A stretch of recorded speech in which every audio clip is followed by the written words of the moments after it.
आप कह चुके थे पहले भी, अभी भी आप? मैंने पहले भी कहा कि केवल लाडली बहना नहीं, लाडली लक्ष्मी 50% रिजर्वेशन स्थानीय निकाय के चुनाव में, कन्या विवाह, प्रधानमंत्री जी की जो योजना थी प्रधानमंत्री मातृ वंदना योजना, उसका ढंग से क्रियान्वयन, उसका प्रभाव, बेटी बचाओ बेटी पढ़ाओ जैसे अभियान, संपत्ति की खरीद में बहनों को रजिस्ट्री शुल्क में कमी, फिर 35% भर्तियां, ओवरऑल रिजर्वेशन दिया है बेटियों को, बहनों को, और फिर लाडली बहना ने जिंदगी बदली। तो बहनों के मन में एक असीम प्रेम, एक असीम विश्वास पैदा हुआ। डबल इंजन की सरकार दिल्ली में प्रधानमंत्री जी के नेतृत्व में केंद्र सरकार ने जो काम किया उसको यहां ठीक से हमने इंप्लीमेंट किया,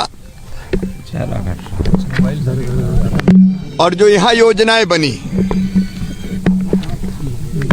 लाडली लक्ष्मी से लेकर लाडली बहना तक का एक अद्भुत सफर जो मध्य प्रदेश ने तय किया, गरीबों के लिए, किसानों के लिए, भांजे भांजियों के लिए जो काम हुए वो भी जनता के दिल को छू गए और एक परिवार मध्य प्रदेश बन गया। अमित शाह जी की अचूक रणनीति, उनका जिस ढंग से यहां साथ मिला, और हमारे राष्ट्रीय अध्यक्ष श्रीमान जेपी नड्डा जी का मार्गदर्शन, अब हम विस्तार से अभी तो प्रारंभिक रुझान है, लेकिन हमारा विश्वास है कि हम शानदार बहुमत प्राप्त करेंगे। बाकी चर्चा फिर विस्तार से बात करेंगे।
भारतीय जनता पार्टी की बहुत ही प्रचंड विजय हुई है। इसकी हमें पूरी उम्मीद थी, पूरा विश्वास था कि मध्य प्रदेश के जन जन के मन में भारतीय जनता पार्टी के प्रति जो विश्वास है वो विश्वास आज के चुनावों में परिलक्षित होता है।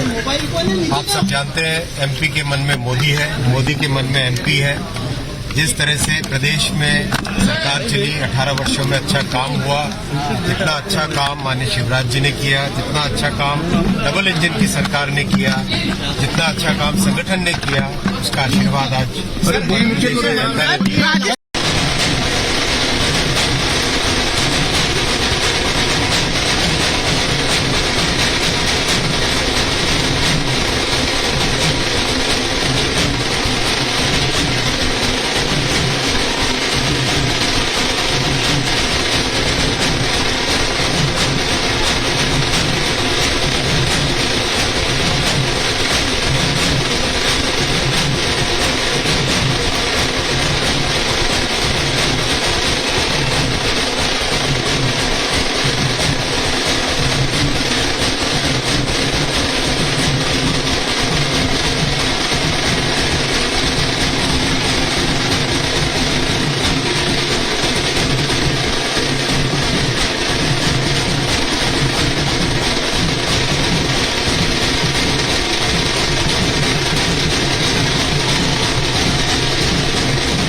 स्पष्ट बहुमत के साथ सरकार बनेगी।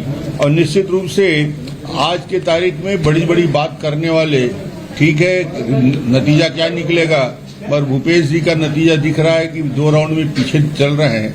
इसका मतलब यह है कि जनता ने उनके सारे मंत्रियों को नकारा है, पूरी सरकार को रिजेक्ट किया है और भारतीय जनता पार्टी को पूरा का पूरा आशीर्वाद और समर्थन दिया है। सर, शुरुआती बढ़त आखिर क्या माने कि बीजेपी को जनता क्यों चुन रही है?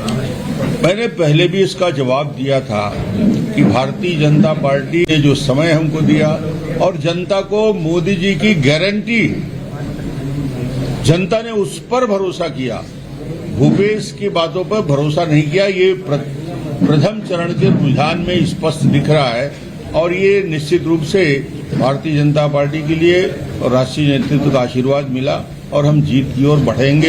छत्तीसगढ़ में आपको सबसे ज्यादा भरोसा, आप सबसे मुखर होकर बोले कि हम जीत रहे हैं, भूपेश पर भरोसा लोगों का कम हो गया। और सबसे बड़ी बात, गृह मंत्री ने आप पर भरोसा जताया था। आपको अंडर करंट पता था सर कि ऐसा हो रहा है? अंडर करंट दिख रहा था और इतना बड़ा अंडर करंट होगा इसका एहसास सामान्यतः लोगों को नहीं हो पा रहा था, मगर मैं इस बात को लगातार रिपीट कर रहा था। मेरी बात को लोग भरोसा कितना करते हैं मैं नहीं जानता, मगर मैं मीडिया के माध्यम से रोज बोल रहा था, एक ही बात को रिपीट कर रहा था कि जबरदस्त अंडर करंट है और भूपेश को छत्तीसगढ़ की जनता रिजेक्ट कर चुकी है, उसके चेहरे को हराना चाहती है। सर, आप बैकफुट पे थे एकदम से, क्योंकि आपको क्या लगता है क्या गेम चेंजर रहा जो आप अचानक से, जो बिल्कुल बैकफुट पे था, अचानक से लीड करते हुए नजर आ रहे हैं? तो ऐसी कौन सी गेम चेंजर पॉलिसीज थी, किस तरह से इसको मोबिलाइज किया आपने पूरे कैडर को? नहीं, लीड डॉक्टर रमन ने नहीं किया, लीड पूरे सामूहिक नेतृत्व में हमने किया। मैं भी मेहनत किया, मेरी पूरी हम सब ने किया और राष्ट्रीय नेतृत्व ने इतना समय दिया। मगर जैसे ही हमारी घोषणा पत्र जारी किया हमने और वो घोषणा पत्र में मोदी जी की गारंटी उसमें लग गया, उसके बाद जनता को 100% भरोसा हो गया कि भारतीय जनता पार्टी जो कहती है उसको करती है और मोदी जी की बात पे। और 15 साल, फिर मैं रिपीट करूंगा, 15 साल जो डेवलपमेंट के काम हमने किया था विकास के, उस काम को भी मुहर लगाया। क्या आपको लगता है कि जो करप्शन था, जो भूपेश बघेल ने जो किया था, लगातार एक के बाद एक करप्शन की जो चीजें सामने निकल करके आ रही थी, उसने भी बड़ा इंपॉर्टेंट रोल प्ले किया? बहुत बड़ा मुद्दा था भूपेश बघेल के करप्शन और लगातार वो शराब की घोटाला हो, कोयला का घोटाला हो, महादेव ऐप का मामला हो, पीएससी में भर्ती में युवकों के साथ छल किया गया वो घोटाला हो, महिलाओं के साथ जो उस प्रकार से वादा खिलाफी किया गया वो बातें हैं। इन बातों को लेकर लोग भूपेश के चेहरा को बदलना चाहते थे। एक बात ये सामने आ रही थी सर, एक बात ये सामने आ रही थी कि बीजेपी जो है शहरों में अच्छा करेगी, लेकिन गांव में, क्योंकि किसानों तक उनका पेनिट्रेशन इतना अच्छा नहीं है, तो क्या आपको लगता है कि आपकी जो योजनाएं हैं और जो आपकी बातें हैं वो ग्रामीण इलाकों तक भी पहुंच पाई हैं? पूरी महिलाओं ने और युवकों ने जम के वोट दिया और किसानों ने भी समर्थन। सर, आप 9 मंत्री पीछे हैं, अगर मौका मिलेगा मुख्यमंत्री बनेंगे? ये पार्टी का निर्णय है, पार्टी जिसको भी जवाबदारी देगी। हम लोग एक सामान्य कार्यकर्ता हैं, जब जैसी जो जवाबदारी दी गई उसका पालन किया, आगे जैसे पार्टी का निर्देश होगा और जिसको भी जवाबदारी दी जाएगी सब मिलके उसको छत्तीसगढ़ में एक बेहतर सरकार बनाने का काम करें। आप चौथी बार ये जिम्मेवारी संभालने के लिए तैयार हैं? मैं कहता हूं ना, पार्टी मुझे हमेशा, मैंने कभी मांगा नहीं है। पार्टी जब जब जो जवाबदारी दी है उसका क्रियान्वयन मैं करता रहा हूं। आगे क्या जवाबदारी देगी पार्टी के नेता तय करेंगे। ये 9 मंत्री पीछे चल रहे हैं अभी, ये पूरी सरकार पीछे चल रही है। जब मुख्यमंत्री 2 राउंड में पीछे हो गया, इसका मतलब ये बता दिया कि जनमत उनके खिलाफ। दावे कर रहे थे, कई तरह के दावे थे, 75 पार तो आपने अभी भी कहा है, 75 की बात कर रहे थे। और मैं कल भी आपको कहा था, मैंने आंकड़े भी बताए थे कि कांग्रेस कहां तक जाएगी और वो 40 भी क्रॉस नहीं कर पाई।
ओल्ड पेंशन भी चलती नहीं दिख रही है। प्रदेश दोनों जगह आगे चल रही है। छत्तीसगढ़ में नेक टू नेक मामला है, वहीं तेलंगाना में आप अभी खाता खोलना बाकी है। मैंने सदैव आप लोगों से कहा था कि जहां तक मध्य प्रदेश की बात है, हमारी डबल इंजन की सरकार प्रधानमंत्री जी के नेतृत्व में, मध्य प्रदेश में शिवराज सिंह जी के नेतृत्व में जो जन कल्याण की योजनाएं हैं, जो गरीब उत्थान की योजनाएं हैं, सेवा और सुशासन की जो हमारी सरकार है, जनता का पूर्ण आशीर्वाद भारतीय जनता पार्टी के साथ रहेगा। कल कई कहानियां मैंने सुनी कि लड्डू कोई एकत्रित कर रहे थे, कोई शाबाशी की बैनर्स पोस्टर्स लगवा रहे थे, और मैंने सदैव कहा था कि नतीजे का इंतजार करो। तो मुझे पूर्ण विश्वास है कि जनता का आशीर्वाद भारतीय जनता पार्टी के साथ रहेगा और समूचे मध्य प्रदेश की जनता, सरगुजा हो, मध्य छत्तीसगढ़ हो, सभी तरफ से सभी वर्गों का आशीर्वाद भारतीय जनता पार्टी को मिलने वाला है।